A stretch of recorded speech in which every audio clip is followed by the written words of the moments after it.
Olá pessoal, bem-vindos a mais um Leitura em Roda. Antes da gente começar a nossa conversa de hoje, deixa eu te fazer uma pergunta. Já se inscreveu no meu canal? Ainda não? Então se inscreve aí, curte, compartilha, aproveita e vai lá no meu Insta, me segue lá. Todos os dias eu vou colocando conteúdos novos, a gente pode ir batendo um papo, trocando umas ideias. Vou ficar te esperando, hein? No vídeo de hoje, eu resolvi conversar sobre um tema legal, que é a literatura brasileira. E a minha pergunta é, por que ler os nacionais? Quer saber mais? Então vem comigo!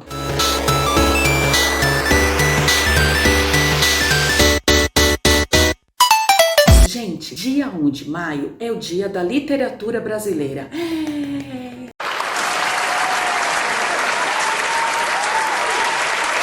E viva a literatura brasileira! Mas por que ler os nacionais? Por que ler a literatura brasileira? Gente, porque a literatura brasileira conta um pouquinho da nossa cultura, um pouquinho não, conta muito da nossa cultura, valoriza os nossos costumes, conta a nossa história. Para isso, eu separei alguns livros de alguns autores, escritores brasileiros, cujas histórias marcaram um pouco a minha vida. São muitos, gente. Nós temos grandes escritores, grandes autores brasileiros de séculos passados, do século atual. Mas não dá tempo de falar tudo hoje, né? Senão a gente ia ficar aqui um tempão. Então eu quero apresentar alguns aqui para vocês. Eu vou falar bem rapidinho sobre cada um. O primeiro livro que eu vou falar hoje é de José de Alencar, escritor brasileiro do século passado. E o livro é Senhora. Eu tô com essa edição aqui, que é do Estadão. Teve uma época que o Estadão, toda semana na banca, de jornal, lançava uma edição de um livro da literatura brasileira. Foi muito legal e eu comprei todos, amores? E essa história aqui foi uma das histórias da literatura brasileira que mais assim mexeram comigo. Então, Senhora é uma história que acontece no final do século XIX. Os personagens em destaque de José de Alencar são sempre femininas, ou na maioria das vezes. Essa história é sobre Aurélia, uma garota que era filha de uma costureira. Então ela não era uma garota que tinha posses. E ela se apaixona por Fernando Seixas. E eles chegam a ter um namoro. Só que naquela época as relações se baseavam no dinheiro. Então as pessoas casavam em troca de dotes. Muito bem. Ele estava lá, tinha prometido casamento com a Aurélia, só que ele então abandona a Aurélia para ficar com a Adelaide do Amaral, que era uma garota rica. E como a família da Adelaide prometeu posses para Fernando, ele larga a Aurélia e fica com a Adelaide. Só que acontece uma coisa muito legal, uma reviravolta na história. A avó da Aurélia falece e deixa uma herança para ela. A Aurélia então fica mais rica que a Adelaide. Desculpa. E como forma de vingança, ela faz o quê? Ela oferece dinheiro para o Fernando, porque ele se encontrava numa situação financeiramente assim muito difícil. Então a Aurélia oferecia mais do que a Adelaide. E ele então aceita se casar com a Aurélia, abandonando a Adelaide, em troca de dinheiro. Então na história, a Aurélia, poderosíssima, vai se vingando. Eles chegam a se casar, mas eles não consumam o casamento. É um casamento de fachada e por interesse, mas aí ela faz o que ela quer com ele. E a história vai se desenrolando nesse sentido, que eu não vou te dar spoilers, mas é muito legal. O legal é que a gente, lendo essa história, a gente vê o quadro, a gente tem um panorama da sociedade daquela época, em que tudo girava em torno de dinheiro. Não que hoje não seja diferente, mas enfim. Mas as relações pessoais, todas eram baseadas no dinheiro. O José de Alencar faz uma coisa diferente. Em vez dele colocar o homem rico e a garota sendo dada, em casamento, porque esse era o costume daquela época, ele coloca a mulher como sendo a que tem os bens e o homem é que se vendendo ou sendo dado em casamento por interesse. Uma história super legal. E tem outros livros com personagens femininas fortes também, que é Diva e Lucila, do mesmo autor. Se eu não me engano, gente, foi a SBT ou foi a Record, fez uma novela há um tempo atrás e eu amei. Eles juntaram as três histórias. Então as três personagens, a Aurélia, a Diva e a Lucila, elas viviam juntas, assim, na mesma cidade, e as histórias iam acontecendo paralelamente. O outro livro que eu vou falar é de um grande escritor que fez história no Brasil, o meu preferido, minha paixão, que é Machado de Assis. Assis, grande nome da literatura brasileira, fundador da Academia Brasileira de Letras, maravilhoso, um escritor além do seu tempo. Machado de Assis escrevia histórias que são atuais hoje, assim como Senhora de José de Alencar também, mas são histórias que fugiam aos padrões daquela época. Ele começou escrevendo romances românticos, né, histórias de amor e tal, mas ele foi desenvolvendo romances e contos que iam além, desenvolvendo uma narrativa, um modo de escrever, de desenvolver o seu enredo muito diferente dos padrões da época. E um dos livros mais polêmicos e mais maravilhosos que esse grande escritor escreveu, Dom Casmurro. Então aqui conta a história de Bentinho, que é denominado Dom Casmurro por um acontecimento. Ele estava um dia no trem, um cara começou a ler um livro para ele, perguntou se podia ler uns poemas lá para ele, e Dom Casmurro, o Bentinho, cochilou. E aí quando ele acordou, ele viu que o cara tinha ficado ofendido e guardou o livro. E aí o Bentinho fala para ele: não, pode continuar lendo, são muito bons. E o cara não leu mais nada. E aí saiu contando para todo mundo, deu um nome, um apelido para o Bentinho de Casmurro, porque ele é um cara muito fechado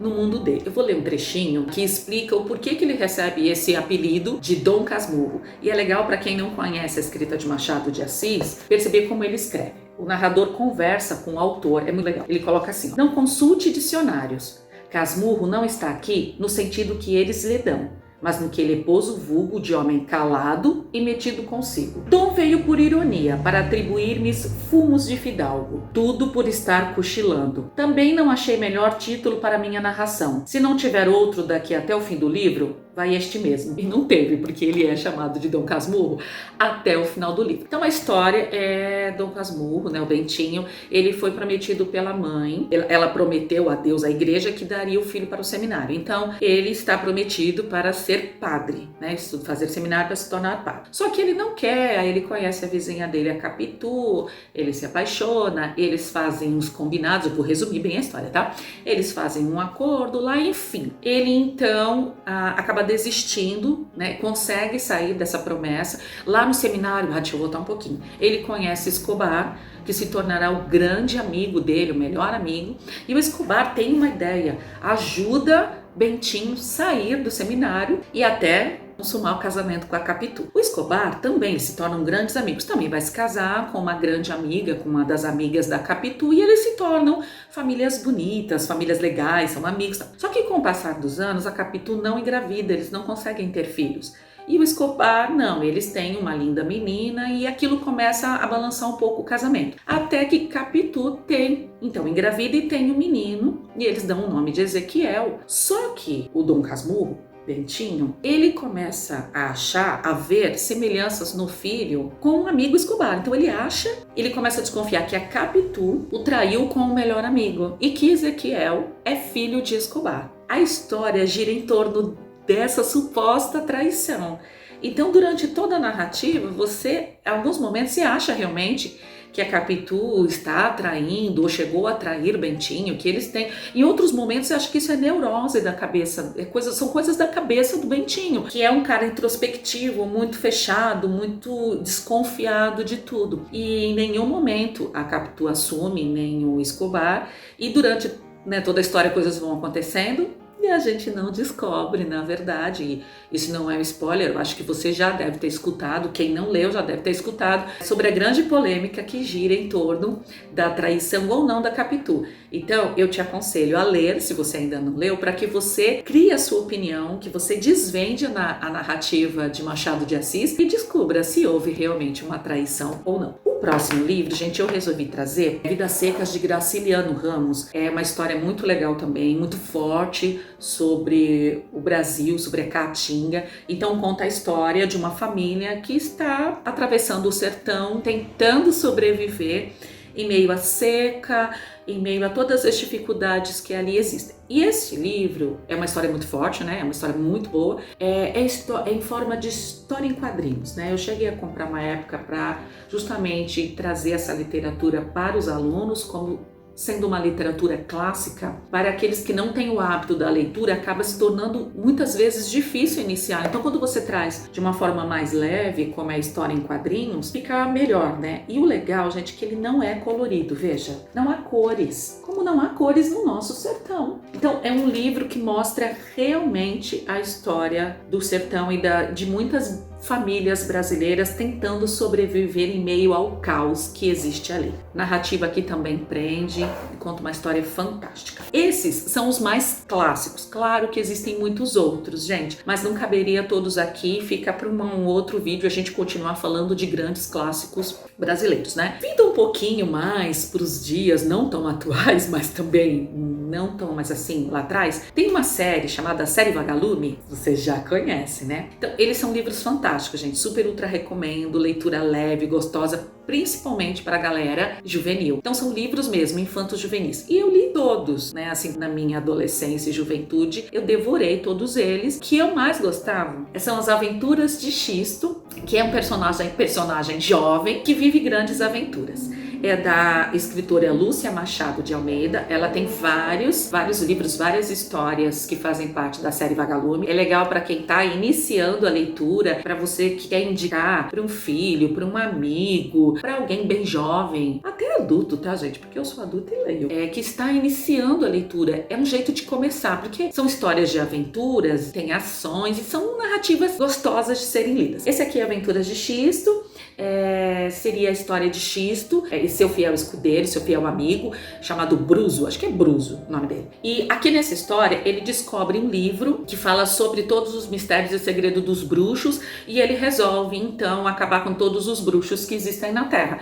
E aí ele sai numa missão de cavaleiro, realmente você vê pela imagem, né, que ele está vestido de cavaleiro junto com o seu fiel escudeiro para acabar com todos os bruxos, então ele vai viver grandes aventuras e tudo mais. E é legal porque tem sempre uma apresentaçãozinha assim, ó, em forma como se fosse história em quadrinhos, né? Tem um outro dele que é o Xisto no Espaço, é o mesmo personagem junto com seu amigo Bruso. E aqui eles vão enfrentar um alienígena, um ser alienígena, e que ele é desafiado. Na verdade, esse alienígena desafia o Xisto a uma luta para defender a Terra. Então, o Xisto e o Bruso saem numa grande aventura pelo espaço, enfrentando grandes ameaças alienígenas, até chegarem no planeta Minos, que é onde existe Rutus, acho que é o nome dele. Olha aqui, gente. Que é o grande ser. Ele se nomeia o que não tem sangue. É assim que o grande vilão aí se nomeia. Então é muito legal. Gente, eu tenho um papelzinho do sebo ainda. Olha que paguei R$5. Olha pra isso, gente. Maravilhoso. Sebo Messias, nem sei se existe ainda em São Paulo, gente. Claro que eu tinha que falar daquela que é uma das minhas preferidas, que é Lígia Fagundes Telles. Maravilhosa. Esse aqui é um livro de contos dela, A Noite Escura e Mais Eu. Ela tirou esse nome, aí eu vou ler, gente, eu só tenho que ler, de uma frase de Cecília Meirelles, outra grande escritora brasileira, outro dia a gente conversa sobre ela, que fala assim: ninguém abra sua porta para ver o que aconteceu. Saímos de braços dados, A Noite Escura e Mais Eu. Muito bom. Lígia Fagundes, ela escreve seus romances, seus contos voltados assim muito para as inquietações humanas, para as angústias, dúvidas, questionamentos. E este livro de contos justamente fala sobre isso, sobre a inquietação de seus personagens, sobre quem sou eu no mundo, sobre as aflições, sabe? Todas aquelas coisas que vivem dentro de cada um, que muitas vezes a gente guarda só pra gente mesmo, aquelas aflições humanas e como eu já disse, questionamentos. Então, esses contos tratam disso. Não pensem que são livros depressivos, nada disso. São personagens que se encontram diante de algumas dúvidas, de alguns medos, e o que elas fazem para sobreviver, para enfrentar cada uma delas. Quais são os recursos que elas utilizam? Então são muito bons. Fica a dica, escritora maravilhosa do nosso tempo. Um outro que eu já comentei, inclusive já fiz um vídeo sobre ele, André Bianco. Como não falar de um escritor brasileiro como André Bianco, um dos meus grandes escritores preferidos da nossa geração, que tem uma linha mais escrita para o lado do horror, do terror, do sobrenatural e do suspense. Eu tinha que falar dele, né, gente? O livro que eu escolhi foi O Senhor da Chuva, o primeiro livro que eu li desse grande escritor. Então, nessa história, não sei se vocês conseguem perceber, há uma imagem como se fosse um anjo, um demônio. Então, tá assim, anjos, demônios estão em guerra. Então, na história, um anjo acaba meio que possuindo um corpo de um humano e, por conta disso, ele quebra um tratado que existe de paz entre anjos e demônios. Então, os demônios veem aí uma grande chance de iniciar uma guerra. Então, a história trata disso. É uma guerra que existe entre anjos e demônios. A história acontece aqui no Brasil. Eu só sei que no meio dessa guerra os humanos estão ali, né? Ficam no meio disso tudo. É fantástica a descrição que André Bianco faz dos anjos, demônios e toda a influência com os homens. É muito bom. Uma outra autora brasileira, também do nosso tempo, é FML Pepper, com seu livro maravilhoso, Não Pare. É uma trilogia, não é? Esse é o primeiro. É a história de Nina, uma garota que ela é diferente. E ela, assim, ela mora com a mãe, o pai ela nunca conheceu, a mãe não fala do pai, é como se o pai tivesse morrido e tal, ela não entra em detalhes em relação ao pai, e elas vivem trocando de cidade. E ela sempre sabe quando é que a mãe vai mudar, vai para outro lugar. É quando ela começa a ter uns determinados sintomas. Elas estão em outro país e elas estão numa praça pública, só para vocês sentirem como é.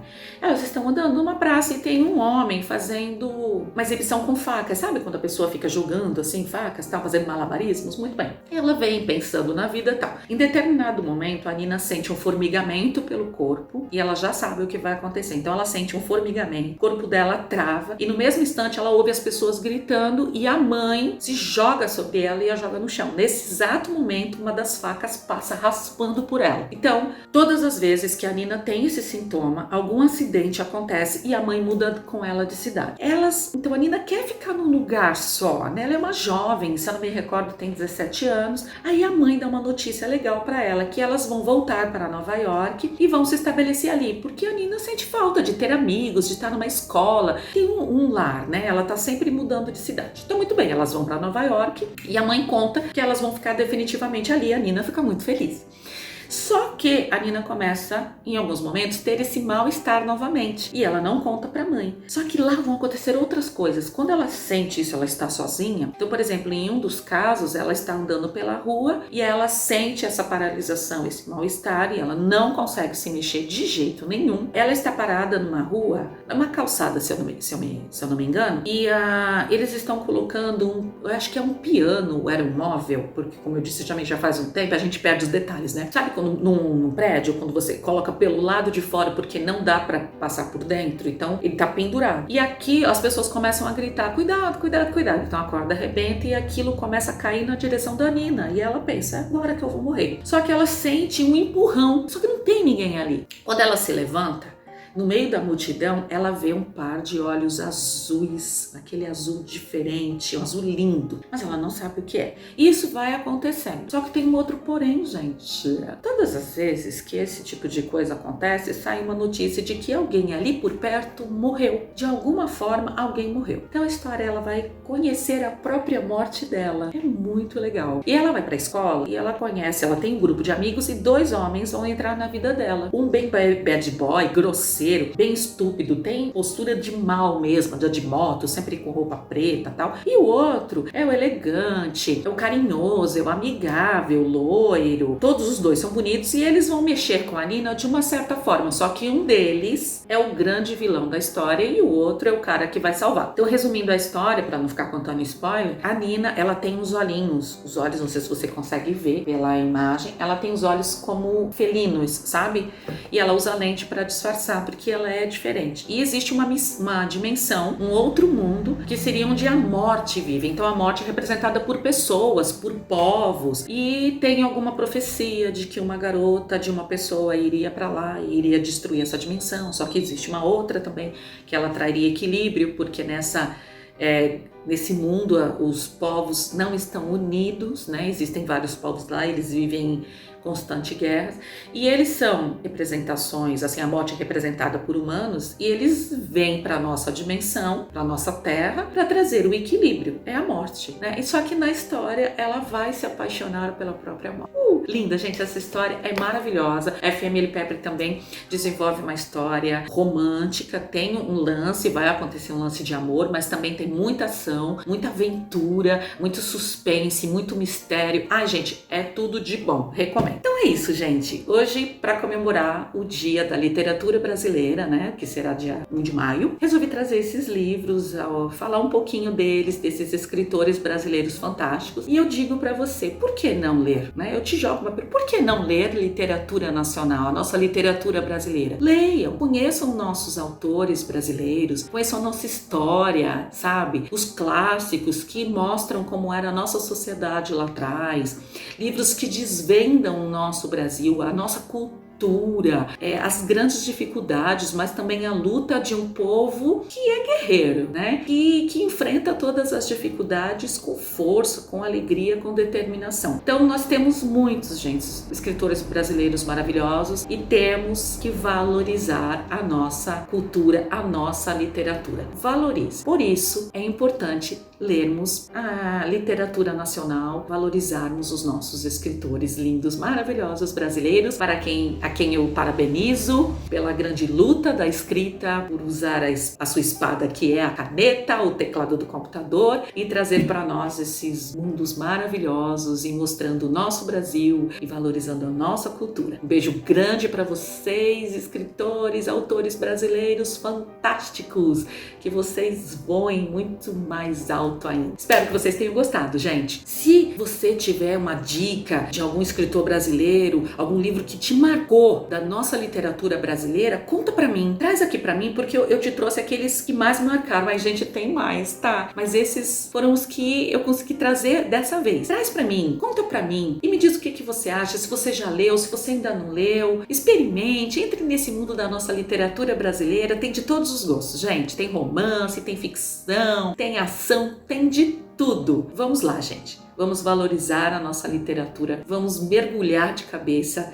na leitura de livros nacionais. E viva a literatura brasileira! Gente, foi isso hoje. Fiquem com Deus. A gente se encontra semana que vem novamente aqui. E antes de você ir embora, não esquece, hein? Curte, se inscreve no canal, compartilha, salva. Vai lá no meu Insta, me segue.